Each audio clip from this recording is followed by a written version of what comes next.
మిమ్మల్ని ఉపయోగించుకునే వ్యక్తులను ఇలా గుర్తించండి. చాణక్య నీతి.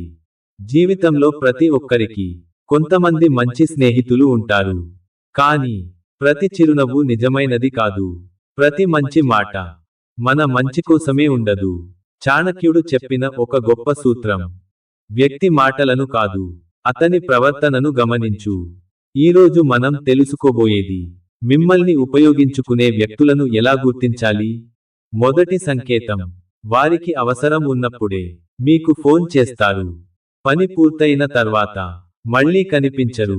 ఇది స్నేహం కాదు, అవసరం. రెండవ సంకేతం, మీ సమస్యలను పట్టించుకోరు. మీ బాధలు చెప్పినప్పుడు విషయాన్ని మార్చేస్తారు. కానీ వారి సమస్య వస్తే మీ సమయమంతా కోరుకుంటారు. మూడవ సంకేతం, మీ విజయాన్ని చూసి నిజంగా సంతోషపడరు.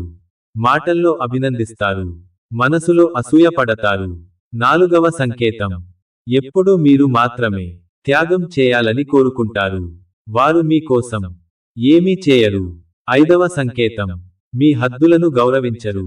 మీకు ఇష్టం లేకపోయినా ఒత్తిడి చేస్తారు. ఇలాంటి వ్యక్తులకు లేదు అని చెప్పడం నేర్చుకోండి. ఆరవ సంకేతం, మీ రహస్యాలను సురక్షితంగా ఉంచరు. ఒకసారి చెప్పిన విషయానికి చాలా మందికి తెలుస్తుంది.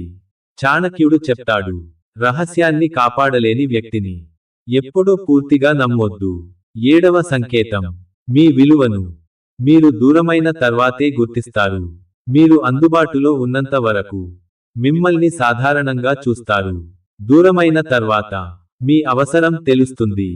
అందుకే మీ విలువను తగ్గించుకోవద్దు. మంచివారిగా ఉండండి, కానీ అమాయకులుగా ఉండొద్దు. సహాయం చేయండి, కానీ మిమ్మల్ని మీరు కోల్పోయేంత వరకు కాదు.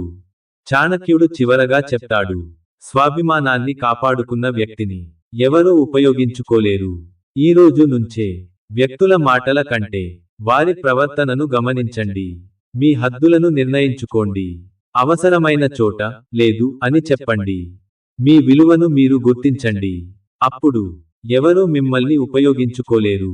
అదే చాణక్య నీతి.